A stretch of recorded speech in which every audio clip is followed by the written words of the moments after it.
Hoje no Suburbana Entrevista vamos receber um escritor para falar de literatura. Estou falando do Sacolinha. Primeiro Sacolinha. Alves.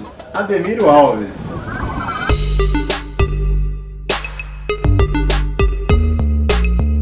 Vulgo Sacolinha. Por que Sacolinha? Não é, pseudônimo, hein? Pseudônimo. Vulgo é coisa de quem vai em cana. Fernando Pessoa tem pseudônimo, heterônimo, a gente também pode, pô. Por que Sacolinha? Então, Sacolinha é um apelido das minhas raízes, né, mano? Desde a época da lotação. Era um apelido de um marreteiro, mas de tanto eu tirar sarro desse marreteiro, acabou pegando em mim, né, meu?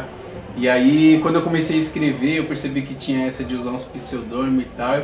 E aí o pessoal falava assim, você vai usar seu apelido? Eu falei, não é mais apelido, é pseudônimo, dá licença.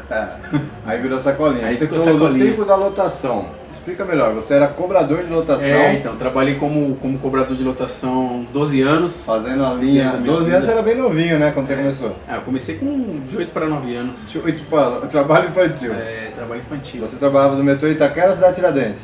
Eu fazia a linha metrô Itaquera, Cidade Tiradentes, de segunda a sexta, e aos finais de semana a gente fazia Sesc Itaquera, que é quando tinha shows e tal, e a gente saía do itinerário. Como foi essa experiência na sua vida? Porque é um ritmo louco, frenético ali. Então, tem Itaquera antes do Itaquerão. Antes do Itaquerão, tinha a pedreira lá, coisa de louco. O Edivaldo Santana, você conhece, parceiro seu, parceiro meu também, tem uma música muito louca que ele fala assim, o estudo que vem dos livros precisa da vida e da rua para se rebelar, né? Então, claro que a rua veio antes dos livros na minha vida, né? Os livros vieram depois, mas esses 12 anos que eu trabalhei como cobrador de lotação foi justamente o momento que eu precisava me rebelar, entendeu? Então eu junto tudo que eu leio hoje com esse momento da rebeldia, né? Dos meus 8 aos 20 anos que eu era cobrador. Você é um rebelde trabalhador, né, cara? Trabalhador. Trabalhador. Eu digo a rebeldia da rua, né? A faculdade pra, das ruas, claro. Fora. Muitas coisas que eu não teria vivenciado se eu estivesse em casa ou se eu estivesse trabalhando numa empresa, batendo cartão das 8 às 5. Então foi uma experiência que hoje eu uso nos meus livros, né? Então quem leu desde Graduado em Marginalidade até Como a Água do Rio, sabe que cada pedaço ali é um pedaço que eu vivi na lotação. Eu comecei a trabalhar, no centro de São Paulo e tal, saí do Itaim Paulista onde eu morava com 13 anos de idade. Ninguém começa a trabalhar dos 8 para os 9 porque quer. Então, como que foi essa dificuldade? Tinha que ajudar em casa? Por que tão novo você começou a ser cobrador? Isso é uma realidade muito comum na periferia, né? Eu fui criado sem pai, né? Até os 7 anos fui criado com a minha mãe e dos 8 em diante fui criado com a minha avó. Não vou dizer que a gente precisava, porque senão a gente ia passar fome e eu tinha que ir trabalhar.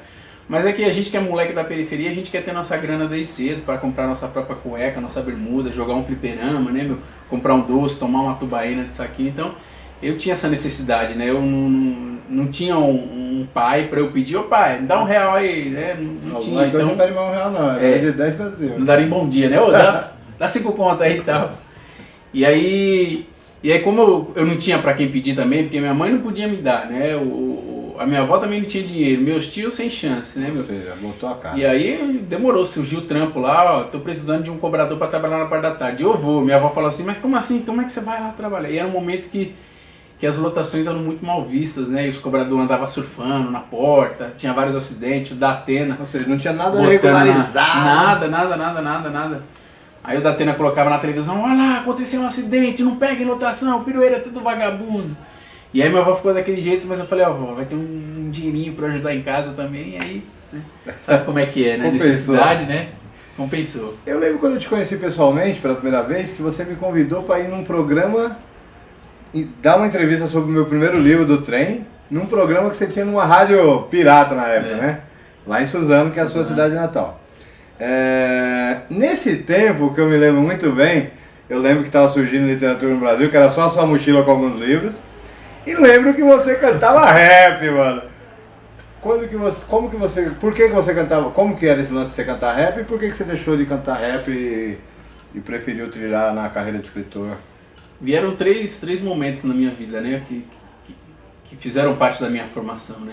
O primeiro foi o hip hop, né, onde eu cantei rap. Segundo foi o movimento negro. No final da entrevista você sabe que você vai cantar um rap. Depois do movimento negro, aí veio a literatura, né? Também digo que nada foi em vão, foi uma experiência que me ajudou a escrever hoje o que eu escrevo, né? Eu saindo da adolescência para a juventude, encontrei um camarada na escola onde eu estudava, que estava a fim de começar a cantar rap e tal, e eu já li alguma coisa, né? E aí tinha um grupo de rap nessa escola chamado Literários Rappers, né?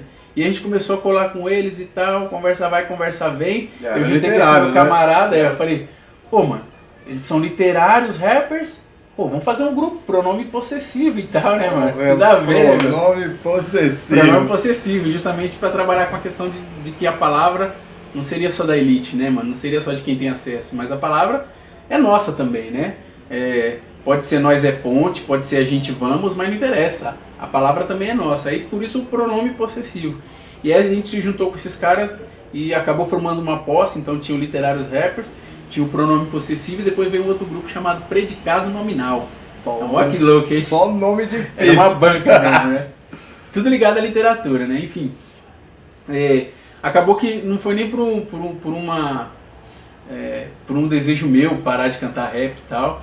Mas foi justamente que eu percebi que não dava pra chupar cana e assoviar, né? Então eu tava no movimento hip hop, entrei no movimento negro e já tava escrevendo também. E ao mesmo tempo eu senti três que... coisas, era muito pra seguir em três jornadas. A galerinha também não tava... Eu tava querendo levar a sério o rap, mas a galera não tava muito assim. A gente marcava ensaio, o pessoal chegava atrasado e tal. E eu pensando, falando, caramba, literatura pelo menos é só eu e o caderno, né, mano? É só eu e o livro e tal. E aí eu falei, vou optar, não dá pra chupar cana e assoviar. E aí falei pra galera, mano, não vai dar mais, não vou seguir, qualquer coisa eu vou fazendo umas participações e tal. E aí deixei de cantar rap e tal, saí da entidade do movimento negro também de Suzano e comecei a investir só na literatura. Claro que eu não deixei o movimento hip hop nem deixei o movimento negro, continuo militando e tal. Eu digo que cantei em alguns palcos, viu? Modéstia à parte. No final a gente vai ver você cantar. Sacolinha, o seu primeiro livro graduado em Marginalidade, criar a literatura no Brasil foi antes, porque eu lembro quando nós fomos fazer essa entrevista comigo, você parou numa casa, bateu palma, falou, o cara terminou de ler o livro, aí o cara veio, trouxe o livro e você deu outro. Sim, sim. Aí eu peguei, achei estranho pra caramba, o cara é uma biblioteca ambulante. Aí eu perguntei, e aí, qual que é essa parada de deixar o livro? Você falou, esse é o Projeto Literatura no Brasil. Projeto Literatura no Brasil. Veio antes do livro? Veio antes do livro. Por que você quis criar o Literatura no Brasil? Foi mais por uma necessidade própria, né? Algo de, tipo, eu preciso me divulgar, né? Eu preciso... Tem o Buzo aí, a gente trocava carta, né? Na época, fanzine. Sérgio Vaz e tal, a gente trocando carta aqui e ali, Limonada também, tinha uma turma legal dos fanzine. E aí eu pensando, vou criar um meio de divulgar esse povo aí, né? E na época eu ainda estava na lotação, eu ganhava R$15 por dia ainda, né? E aí o que eu fazia? 10 conto eu guardava para sustentar minha família, para eu fazer meus corres. 5 conto eu gastava de xerox. Então para mim esse era o projeto Literatura no Brasil, Projeto Cultural Literatura no Brasil. Então eu pegava uma folha de sulfite, colocava lá um texto meu, colocava um do Buzo, colocava um do Vaz e tal. Aí tirava xerox, deixava no ponto de ônibus, nos postos de saúde, no açougue, no mercado. A literatura no Brasil cresceu hoje. Cresceu. Hoje tem uma demanda maior. Esse projeto ele começou em 2002, né? Aí veio depois a questão dos empréstimos de livro. E aí quando foi em 2005, eu já estava com um nome bem conhecido lá na cidade de Suzano. O Marcelo Cândido, que era um prefeito do PT na época, assumiu a prefeitura. E me convidou para fazer parte da Secretaria de Cultura, fazer um projeto de leitura. Você ficou 8 anos fazendo esse trabalho junto com a prefeitura? Sim. Foi justamente no momento em que eu resolvi chamar outras pessoas para fazerem parte do projeto Literatura no Brasil.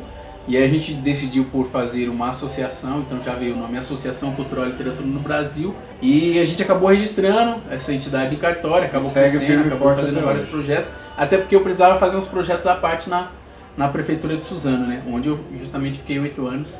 Nesse tempo que você ficou em Suzano, você levou Moacir Scria, né, que em memória aí, Marcelo Rubens Paiva, Ariano Suassuna, ou seja... Alessandro Buzo. Porra, cara, o Ignacio Ayala Brandão, Sérgio Vaz.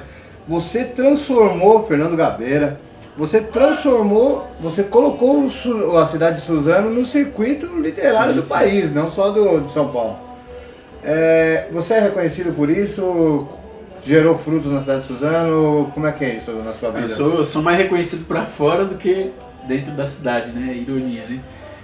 Claro que eu tenho minha raiz, em Suzano e ninguém corta, nem... Mas a passagem desses grandes nomes que eu falei marcou algumas pessoas de alguma forma. Marcou bastante, marcou muitos projetos que acontecem lá na cidade de Suzano voltado para a literatura tem a ver com esses projetos de incentivo à leitura que eu desenvolvi lá na cidade. Não só a ida desses escritores, como o Salão Internacional do Livro de Suzano, as bibliotecas comunitárias, Banca Biblioteca, enfim, vários projetos que eu acabei criando lá com a ajuda da Associação Cultural e Literatura no Brasil e algumas outras pessoas. Vários desses projetos acabou hoje reverberando e a gente tem, antes a gente só tinha o Pavio da Cultura na cidade, hoje a gente tem 3 saraus na cidade de Suzano, é uma cidade de 300 mil habitantes, 300 mil tem na cidade de Tiradentes, né, um bairro, né, relativamente pequeno, então 3 saraus acaba sendo até muito, né, isso é bacana. Além de outros projetos como biblioteca comunitária, enfim, roda de leitura. Existem pessoas que escrevem, mas ela vai se tornar um escritor, pelo menos eu penso assim, quando ela consegue publicar um primeiro livro. Que ano que você lançou seu primeiro livro, Graduado em Marginalidade, e ele trouxe o retorno que você esperava de alguma forma? O Graduado em Marginalidade ele foi lançado em 2005, agosto de 2005. Eu escrevi ele com folhas que eu achei no lixo, porque na época eu não tinha nem computador. Então eu achei umas folhas no lixo, as folhas de sulfite, comecei a escrever ele no trem, indo trampar na lotação, voltando, eu escrevi e tal. E aí quando foi janeiro de 2005 eu resolvi juntar dinheiro para publicar com grana do meu próprio bolso, porque caiu aquele momento de opa, não vou conseguir uma editora para bancar meu livro e tal. E aí quando foi agosto de 2005 eu acabei lançando esse livro. No primeiro momento ele trouxe muitas amarguras, né? Uma dessas amarguras foi uma ameaça de morte que eu recebi de uns policiais da cidade de Itaquaquecetuba, que não tinham lido o livro, né? Diziam que falava mal da polícia? Falaram que estava falando mal da polícia, eles achavam que estava falando mal especificamente deles, né? Tá. E aí começaram a me ameaçar de morte, enfim. Demorou acho que umas 3 semanas pra gente desvendar, saber o que estava acontecendo e resolver a situação. Num segundo momento? E aí no segundo momento foi a questão de camelar, né, meu? Virar camelô. Então eu tinha saído da lotação, já estava trabalhando na prefeitura de Suzano. E aí como eu não tinha muito tempo para sair fazendo palestra, essas coisas, eu juntava sábado e domingo e vinha pro centro de São Paulo, né? Bexiga, Avenida Paulista, Pinheiros. Manguear os livros. Mangueando os livros. Fiquei muito na porta do Sérgio Cardoso, do Teatro Sérgio Cardoso, vendendo o Graduado em Marginalidade de mão em mão ali. E o seu segundo livro foi quanto tempo depois? Qual foi o título? Um ano depois, 85 Letras em Disparo. Que acabou depois indo para Global, indo distribuído. Quantos livros você tem publicado hoje? São 6 livros. Então veio o Graduado em Marginalidade, 85 Letras em Disparo, que é contos, Estação Terminal, romance, Peripécias de Minha Infância, Infanto Juvenil, Manteiga de Cacau, que é um livro de contos, e Como Água do Rio, que é a biografia lá da Tramas Urbanas. Eu não digo financeiramente, mas é possível ser mais humano, é possível se humanizar pela literatura. Eu comecei escrevendo com a intenção de mudar o mundo, tá ligado? Aí depois eu percebi, opa, peraí, eu tô mudando eu, né, cara? É importante isso, porque mudando eu mudo outras pessoas e que aí, né? Mas eu tô tendo uma experiência boa, financeiramente falando, de viver de literatura, que eu saí da prefeitura de Suzano em 2012 e falei, bom, agora eu quero viver do que eu faço, eu quero me dedicar a isso, né, meu? E aí eu fiz uma conta de quanto é que eu precisava para viver, falei, minha esposa tá trabalhando agora, a gente tá dividindo as contas. Vocês fizeram né? Sim, e você focou na carreira de seguir só ela e não procurar um novo emprego? Não, só de me dedicar a isso. Então, claro, junto às vendas de livros, as palestras, oficinas. Todo um conjunto de... Você sabe muito bem disso e você também acaba sendo inspiração para muita gente que fala assim, não, se o Buzo conseguiu, eu também vou conseguir, pô.